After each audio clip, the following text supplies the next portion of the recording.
So if we have beams with variable tendon eccentricity, obviously we also have beams with constant tendon eccentricity wherein the the location of the pre-stressing reinforcement is constant all throughout the length of the beam, making it to have a constant tendon centricity starting from one end going to the other end of the beam. But unlike for the case of beams with variable tendon eccentricity, wherein the critical section usually occurs at midspan, for the case of beams with constant tendon eccentricity, the critical section usually occurs at the end supports. So why is that?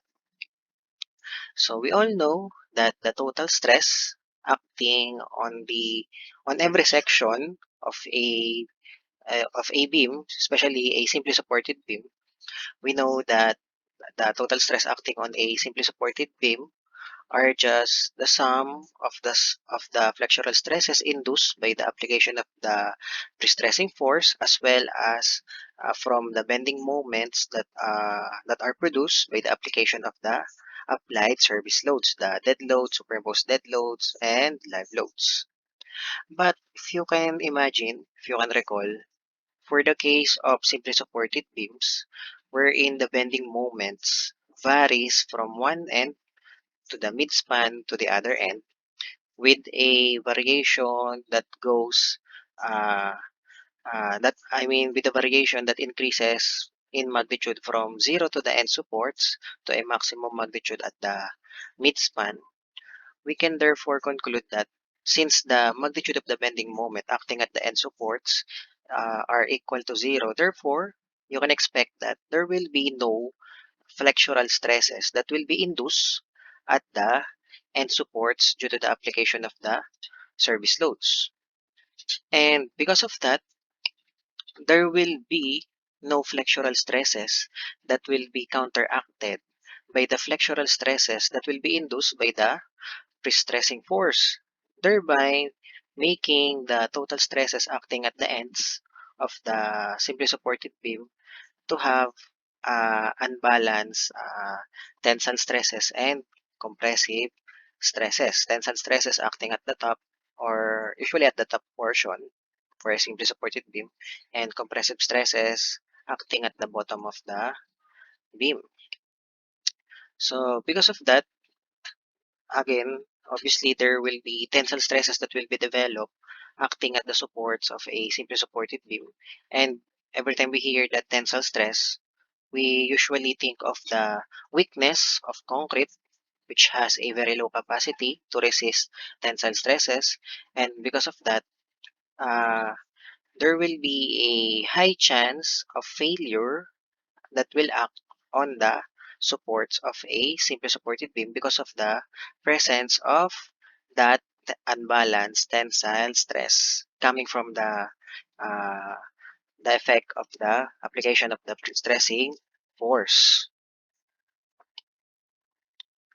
So with that information, we know now that the critical section that we must focus in the design of simply supported beams with constant tendon eccentricity is the stresses acting at the end supports. So for this derivation, we will focus on the stresses acting at the end supports.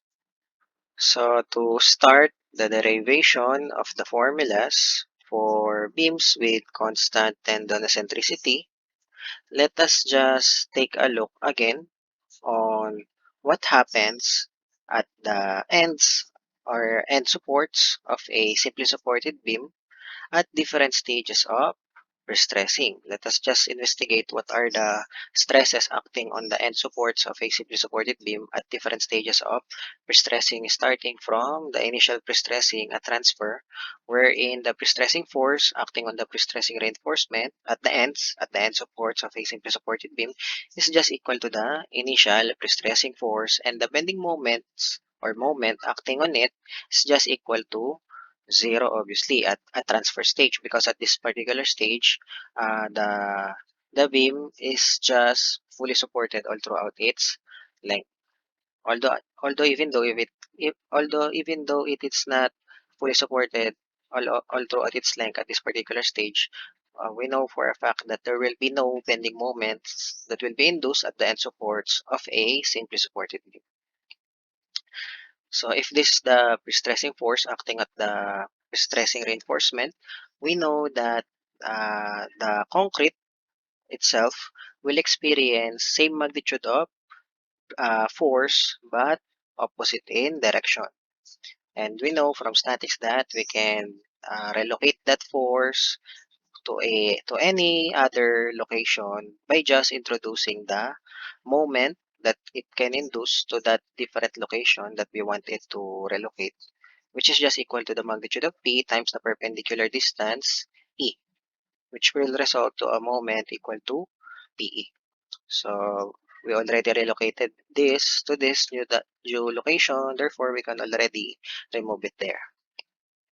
So because of this force and bending moments due to the pre-stressing force that is transferred to the concrete element, this force and bending moment introduces what we call axial stresses and flexural stresses. Axial stresses will be introduced due to the application of this axial force, and flexural stresses will be introduced due to this bending moment here.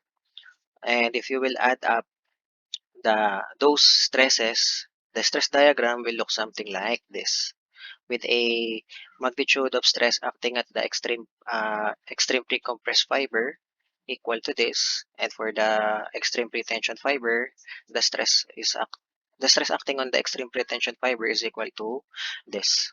So you can just take a look again on our discussions on the basic concept method for you to be able to see how the formulas that you are seeing here are derived.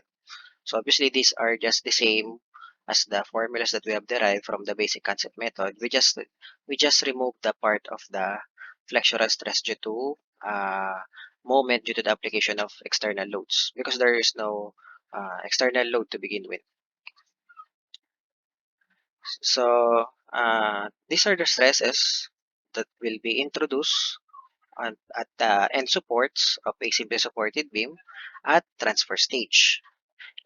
And then after that stage, since the pre-stressing force is already acting and transferred to the concrete element, therefore it will tend to bend the simply supported beam to bend upward, which will make it experience what we call camber. And due to that scenario, the beam will be forced to be a simply supported beam and will be forced to support its own weight.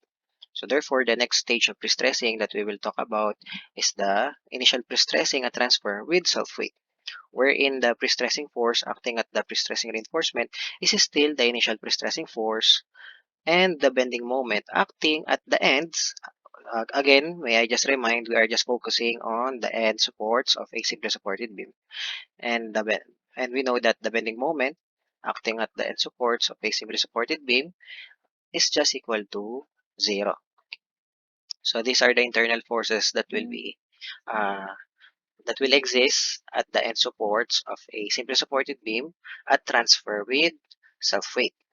So it will now look like a simply supported beam because of the movement, the upward movement of the beam due to the effect of the pre-stressing force, thereby forces it to support its own weight W sub dl. So at that particular stage of pre-stressing, the initial pre-stressing and transfer with self-weight, obviously the total stresses acting at the total stresses acting at the end supports will still be the same as this, because obviously we know that the transverse loads I mean the transverse loads have no effect on the stresses acting at the end supports of a simply supported beam, because again we all know that there is no bending moment that is being introduced at the end supports due to the application of those transverse loads. So the stress diagram at this particular stage of pre-stressing will still be look like this. But if you want to express this formula that you are seeing here in terms of radius of gyration and in terms of section modulus, the resulting stress at this extreme pre-compressed fiber will now be equal to this. So this is actually the total stress, I mean the actual stress at the extreme pre-compressed fiber acting at the end supports of a simply supported beam at this particular stage of pre-stressing at transfer with self-weight. And we know that as the code specifies, we know that that particular stress acting at the extremely compressed fiber at the end supports of a simply supported beam must not exceed the allowable stress specified by the code. So in other words, that allowable stress specified on the code must be always greater than or equal to this actual stress being experienced by the extreme pre-compressed fiber at transfer stage with self-weight. So that will be our guide on our derivation of the formulas for beams with constant tendon eccentricity. One of the guides that we will be looking for the derivations of the formulas for beams with constant tendon eccentricity, especially the stress acting on the upper portion of the concrete element due to the application of the pre-stressing force is actually a tensile force, as you can see here, because it points away from the section itself. So again, since we know that concrete has a very low strength in resisting tensile stresses, we have to control the magnitude of the stresses, especially the extreme pre-compressed fiber stress, acting at the end supports of a simply supported beam at transfer with self-weight. So we limit it to have a maximum value specified by the code, which we just called here equal to FC sub I. The initial the initial allowable stress acting at the extreme pre-compressed fiber. So that the stress acting at the extreme pre-compressed fiber must not exceed the allowable stress specified by the code, so that we can be assured that there will be no cracks that will be produced at the end supports of a simply supported beam at this stage of pre-stressing.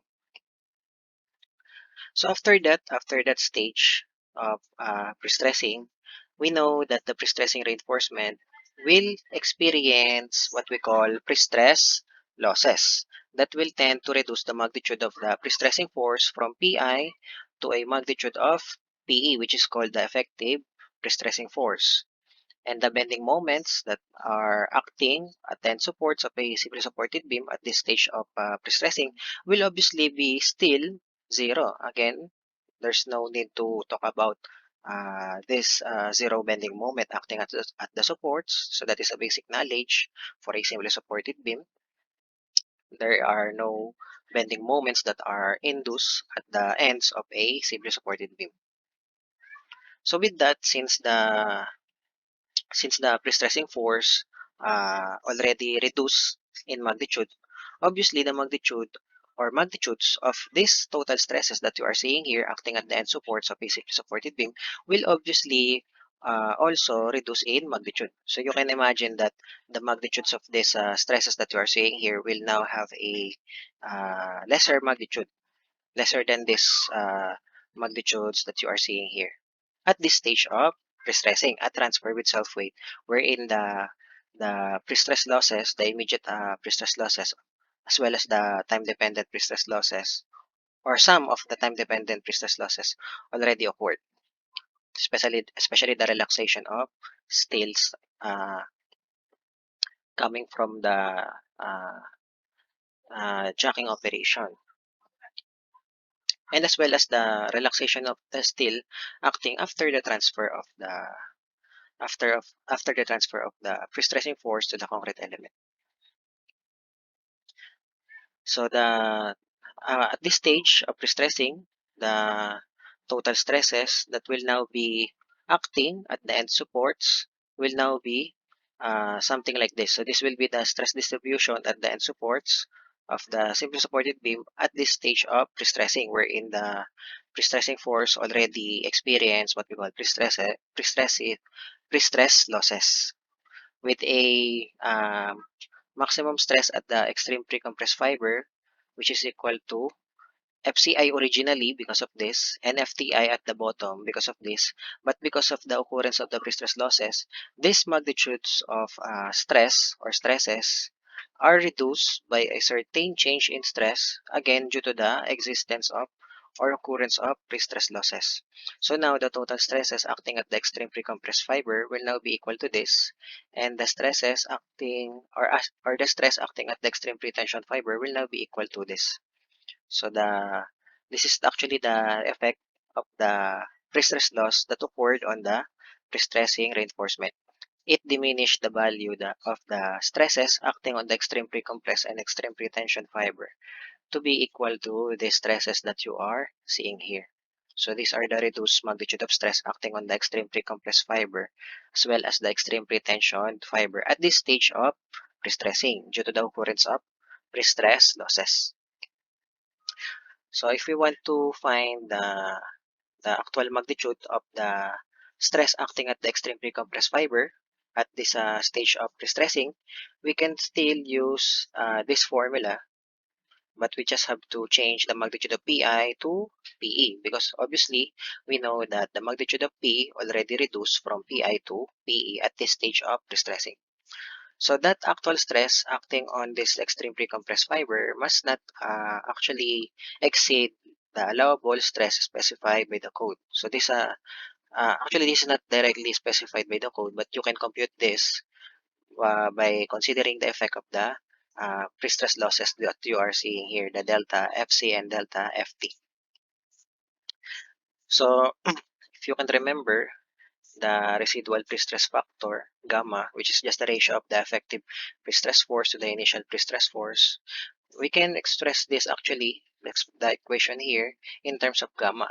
So you can imagine that we can cross multiply Pi to gamma to have an equation Pe is equal to gamma Pi.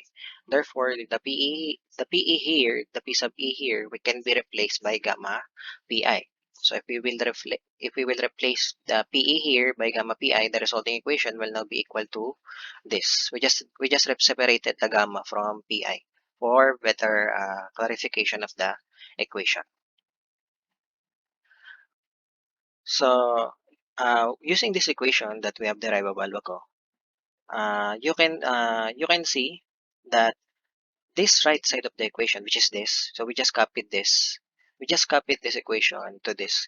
You can see or you can notice that this right side of the equation is just equal to this equation or term inside the bracket. Therefore, we can replace this term that you are seeing here with this term since we know that this term is equal to this term.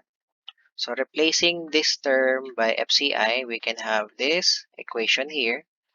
And since we know that FCI minus delta FC is just equal to FCE, we can substitute this in place of FCE here, and resulting to this equation that we have here.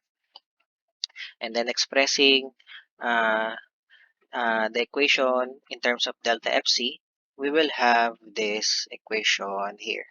So we just uh, transpose this term to the right side and then simplify the left side. That resulted to this equation. So this is actually the magnitude of the effect of the pre-stress loss to the stress that is being experienced by the pre-stressing reinforcement.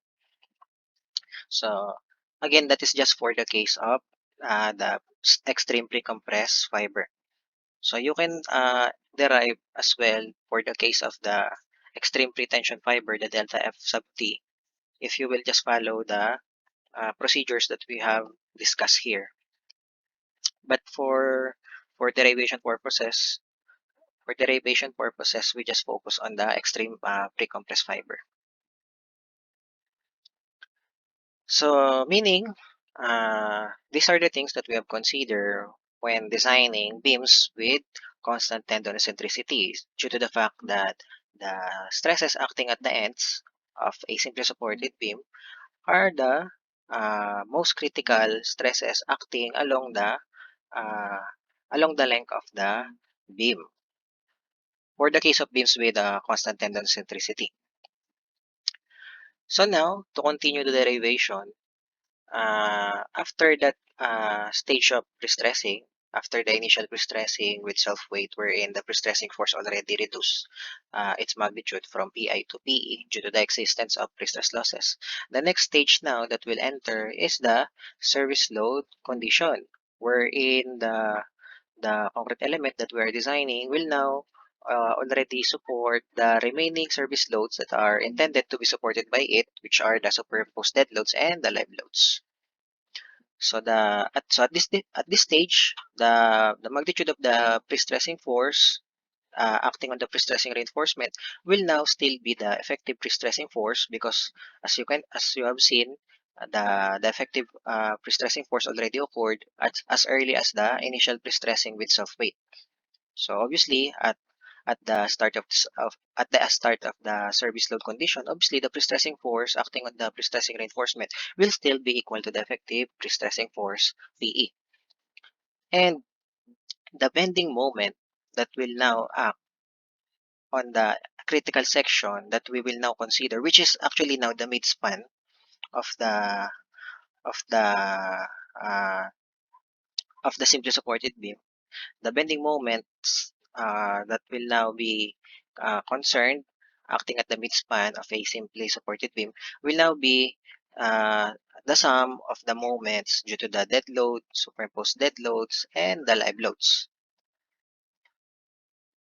So if you can imagine again, if this is our pre-stressed concrete element that we're designing with constant tendon eccentricity all throughout the length, which has now a total stress acting uh, at the end supports equal to this, which is actually the same total stress that will act at the midspan of the simply supported beam without the consideration of the effect of the applied external loads.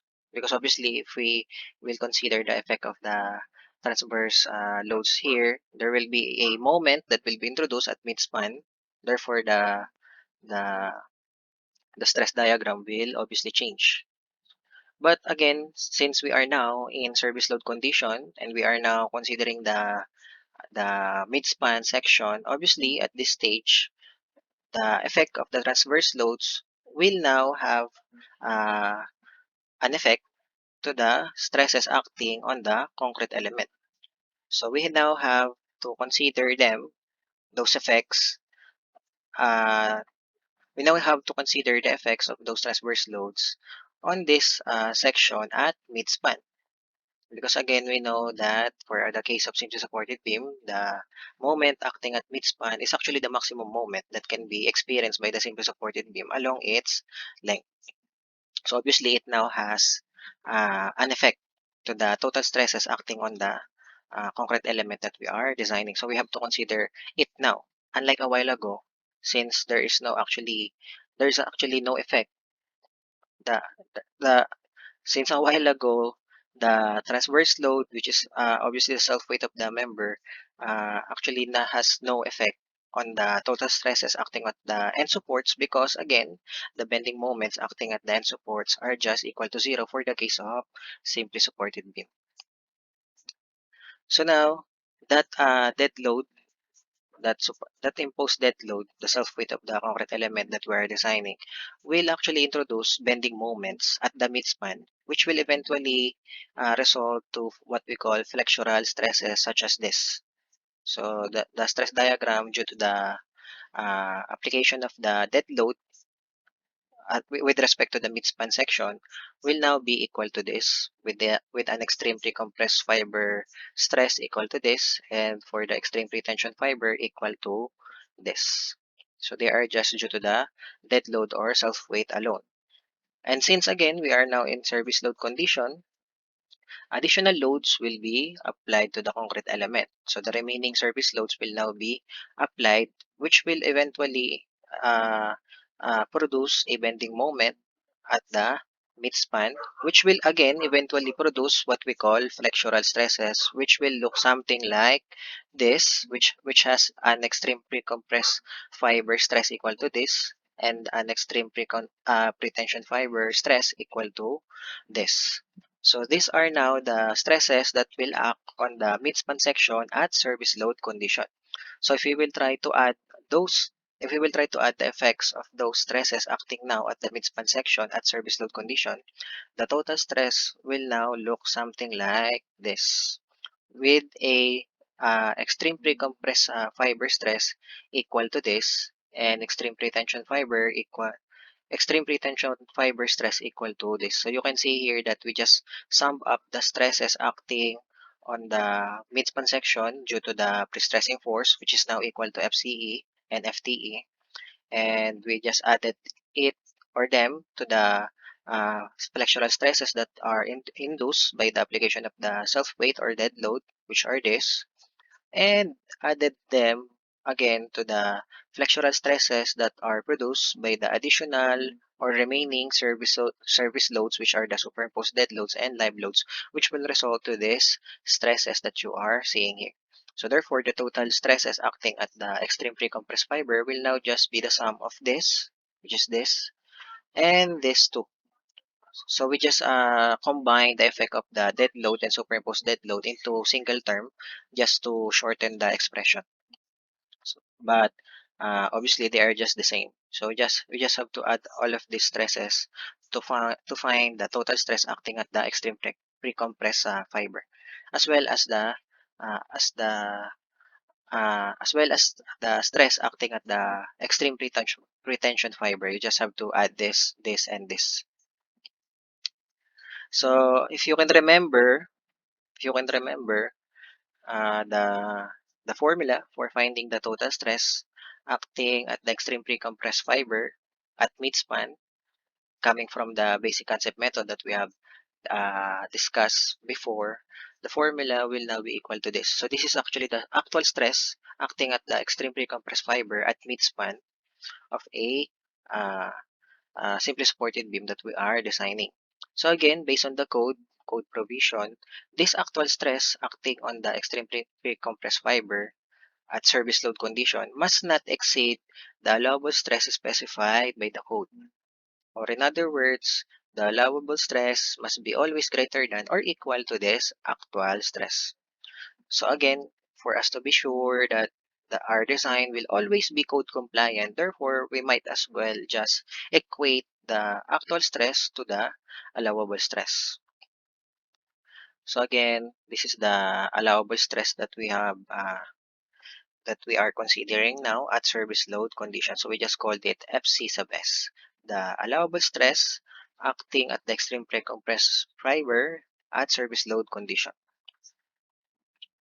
So if you can notice, if we will just uh, uh,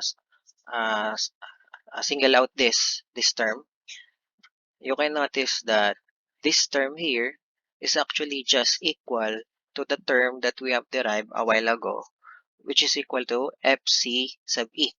So you can just look back on the previous slide and see that this term here is just actually equal to FC sub E. So therefore, we can substitute FC sub E in place of this term here, therefore producing this equation that we have here. And since we know that FCI minus delta FC is equal to FCE, therefore we can substitute this term in place of FCE here. Therefore, giving us this equation here. And then, since we already derived a formula for delta FC, if you can remember, this is the formula for delta FC that we have derived a while ago. So, we can therefore use this equivalent magnitude of delta FC to be substituted on this formula that we have here. And if you will substitute that delta FC here, we can now have this equation. And then simplifying further this equation, it will now look like this equation here. And simplifying further, if we will just transpose this term to the left side of the equation, we can now have this equation here. And again, simplifying further to express the equation in terms of the section modulus, we can now actually have this equation here, which is actually the minimum section modulus that is required for our concrete element that we are designing to be able to resist the flexural stresses that will be induced by the applied loads here, as well as to make sure that our design will be compliant to the maximum permissible stresses specified by the code. So that is the minimum section modulus with respect to the extreme pre-compressed fiber only. So we just focus on the derivation of the for the case of the extreme pre-compressed fiber. So for the case of the extreme pre-tension fiber, you can also derive this formula here if you will just follow the procedures that we have discussed here. So these are actually the formula that you can use for the design of beams with constant tendon eccentricity. So again, we have derived these formulas that you are seeing here, considering the stresses acting at the end supports. Because again, we know that since because of the absence of the effect of the bending moment acting at the end supports, we know that the stresses that will act at the end supports due to the application of the pre-stressing force will look like this. And looking at this stress diagram, we know that there will be a tensile stress that will be induced at the end supports due to the absence of the effect of the applied load, the bending moment, because there will be no bending moment at the end support. So therefore, there will be no flexural stresses that will balance these stresses induced by the pre-stressing force. And since we know that concrete has a very low strength at resisting tensile stresses, we have to limit this tensile stresses that will act at the end supports of a simply supported beam. So we have considered that limitation in our design. So considering that limitation and proceeding to the derivation of the formula, we turned out or we have found out a formula which are equal to this formula that we have derived here.